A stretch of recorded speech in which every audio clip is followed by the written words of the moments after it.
Era una tarde de finales de octubre de 1803, y Thomas Jefferson estaba sentado en su despacho en la Casa Blanca. A su alrededor, los papeles con informes sobre los nuevos territorios se amontonaban en el escritorio, pero su mirada estaba fija en la carta que acababa de recibir de París. La tinta apenas había secado, y sus ojos repasaban una y otra vez la noticia. Francia estaba dispuesta a vender toda la región de Luisiana, un territorio que duplicaría el tamaño de la joven nación estadounidense. Su corazón latía con fuerza. Era una oportunidad como pocas en la historia, pero también una apuesta audaz que podría costarle la presidencia, y más importante aún, el futuro del país. Jefferson dejó la carta sobre la mesa y caminó hacia la ventana. Desde allí, podía ver los colores del otoño pintando los árboles de Virginia. Sabía que la decisión que tenía ante sí no solo marcaría su legado como presidente, sino que transformaría el curso de Estados Unidos. Una puerta cerrada, el miedo a la pérdida. En el verano de 1802, los rumores comenzaron a extenderse por las calles de Nueva Orleans como un incendio incontrolable. El puerto había sido cerrado a los barcos estadounidenses por órdenes de las autoridades francesas. Para los agricultores y comerciantes del oeste de Estados Unidos, esto fue un golpe devastador. Los ríos que conectaban las vastas granjas de Kentucky, Tennessee y Ohio con el mundo exterior ya no llevaban promesas de prosperidad. En las tabernas y plazas públicas de las pequeñas ciudades fronterizas, los hombres discutían acaloradamente. No podemos permitir que Francia nos estrangule así, y gritaba un agricultor en una reunión en Cincinnati. En Washington, Jefferson recibía carta tras carta de colonos desesperados. Nuestra supervivencia depende del Mississippi, escribió un comerciante desde Natchez. La presión política aumentaba, y Jefferson sabía que estaba caminando sobre una cuerda floja. Sin embargo, Jefferson era un hombre que prefería la razón al conflicto. Decidió jugar una última carta, la diplomacia. Envió a su secretario de Estado, James Madison, a dialogar con representantes franceses en Washington. Cada intento terminaba en evasivas. Era evidente que la decisión no se tomaría en América. Entonces enviaremos a Monroe a París, dijo Jefferson con determinación. Sabía que enfrentaban una tarea monumental. Jefferson, el hombre de los principios. Thomas Jefferson era un hombre atrapado entre sus ideales y la dura realidad política. Había pasado su vida defendiendo un gobierno limitado, un estricto apego a la Constitución y la idea de que la fuerza debía ser siempre el último recurso. En las noches silenciosas, Jefferson caminaba por los pasillos de la Casa Blanca, reflexionando. Sabía que cualquier decisión que tomara sería criticada. Si optaba por la guerra, sería acusado de traicionar sus ideales pacifistas. En una carta a su amigo James Madison, Jefferson escribió: «Es en los momentos de mayor oscuridad donde el liderazgo pone a prueba nuestra alma. La Constitución es nuestra guía, pero no siempre puede predecir los caprichos del destino».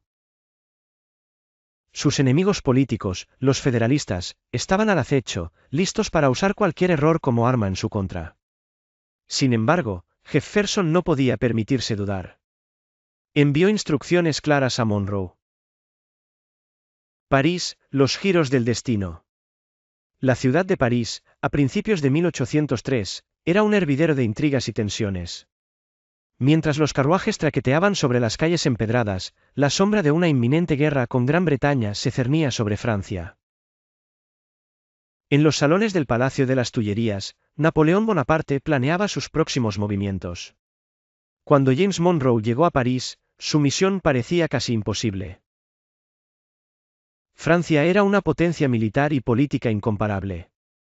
Monroe sabía que estaba en desventaja, pero también sabía que a veces, la historia se define en momentos inesperados. Un día, mientras Monroe y Robert Livingston esperaban ansiosamente noticias, el ministro François Barbe-Marbois los sorprendió con una oferta inesperada: el primer cónsul está dispuesto a vender toda Luisiana. Los estadounidenses quedaron atónitos. Nunca habían soñado con adquirir un territorio tan vasto. ¿Qué había llevado a Napoleón a tomar esta decisión? El contexto político lo explicaba todo. La rebelión en Haití había costado miles de vidas francesas y arruinado el plan de Napoleón de usar la isla como base para su imperio americano. Además, necesitaba dinero urgentemente para financiar la guerra contra Gran Bretaña. Luisiana, aunque valiosa, se había convertido en una carga que estaba dispuesto a dejar ir. El dilema de la decisión. Cuando Barbemarbois ofreció la región por $15 millones, Monroe y Livingston enfrentaron un dilema moral y práctico. La cantidad excedía con creces los 10 millones autorizados por Jefferson. La adquisición de todo un territorio no estaba contemplada en las instrucciones originales. Si firmamos esto, podríamos estar cruzando una línea que no podemos deshacer, dijo Monroe en una discusión privada. Pero Livingston, más pragmático, respondió, si no lo hacemos, Napoleón podría retirar la oferta. Esto es demasiado grande para dejarlo pasar. La incertidumbre era inmensa. Podían imaginar las críticas en Washington, la oposición política y la posibilidad de que Jefferson rechazara el tratado. Sin embargo, también podían ver la oportunidad, la expansión del país, el acceso total al Mississippi y un futuro más seguro para la nación. Finalmente, el 30 de abril de 1803, firmaron el acuerdo, confiando en que Jefferson comprendería su audaz decisión. La audacia de soñar en grande. Cuando Jefferson recibió la noticia, pasó horas revisando el texto del tratado. Era consciente de las implicaciones constitucionales y políticas. Pero había algo más grande en juego, el destino de la nación. En una reunión privada con su gabinete, Jefferson defendió la compra con pasión. Podemos debatir los tecnicismos legales, pero lo que hemos asegurado es un futuro para nuestros hijos y los hijos de sus hijos. Aunque enfrentó críticas de los federalistas, quienes lo acusaron de actuar como un monarca al tomar esta decisión unilateral, Jefferson perseveró. Convenció al Congreso y al pueblo de que la compra era una oportunidad única en la historia. Drama en la frontera.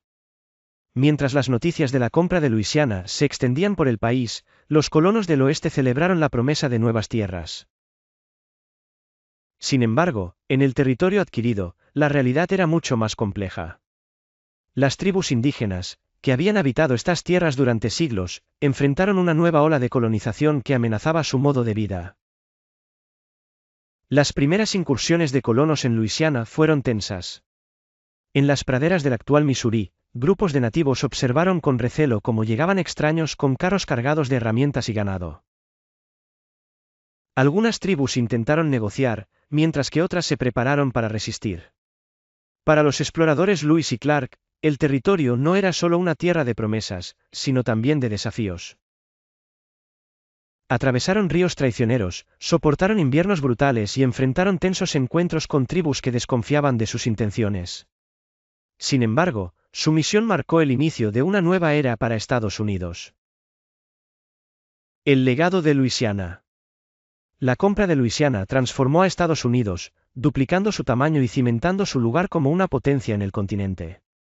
A nivel político, consolidó el poder de Jefferson y el Partido Demócrata Republicano, pero también alimentó tensiones sobre la esclavitud. A lo largo de los años, la adquisición de Luisiana sería vista como uno de los mayores logros de la historia de Estados Unidos, un testimonio del poder de la diplomacia y la visión estratégica. En su momento, fue un acto de audacia, lleno de incertidumbre y riesgo. En sus últimos años, reflexionó sobre la compra como un momento que definió su presidencia. Arriesgamos mucho, pero ganamos aún más, dijo en una carta. Y al hacerlo, aseguramos un futuro brillante para nuestra nación. Luisiana hoy en día. Más de 2 siglos después de aquella histórica transacción, Luisiana sigue siendo un símbolo de vastas oportunidades. Lo que comenzó como un acto audaz de diplomacia y visión estratégica en 1803 hectáreas evolucionado hasta convertirse en una de las regiones más vibrantes y culturalmente ricas del país. Luisiana hoy es un mosaico de culturas, tradiciones y paisajes. Desde las bulliciosas calles de Nueva Orleans hasta los serenos pantanos del Bayou, el estado es un testimonio vivo de la diversidad. Nueva Orleans, la joya de Luisiana, es más que un puerto histórico, es un crisol de culturas que celebra la vida en todas sus formas. Su música, encabezada por el jazz, es un regalo para el mundo, un arte nacido del entrelazamiento de raíces africanas, francesas y españolas. Luisiana representa el encuentro entre diferentes culturas, la búsqueda de oportunidades y la capacidad de superar adversidades. Es un recordatorio de lo que estaba en juego en 1803, cuando Jefferson, Monroe y Livingston tomaron una decisión que cambió el curso de la historia. Nueva Orleans no es solo una ciudad, es un universo en sí misma. Desde el momento en que pones un pie en sus calles, puedes sentir que has entrado en un lugar donde el tiempo y el espacio operan bajo reglas diferentes. Aquí, las raíces africanas, francesas, españolas y caribeñas no solo coexisten, sino que se entrelazan para crear algo completamente original. Por la noche, los bares y clubes de jazz laten con una energía que parece eterna. Pero Nueva Orleans no es solo su música o arquitectura, es un lugar donde cada rincón cuenta una historia. El jazz es una manifestación de la resistencia cultural de Nueva Orleans, una tradición que comenzó como una festividad católica y se transformó en un espectáculo de inclusión y diversidad. Las calles del barrio francés son una mezcla de pasado colonial y presente vibrante, donde los ecos de la historia resuenan en cada balcón de hierro forjado.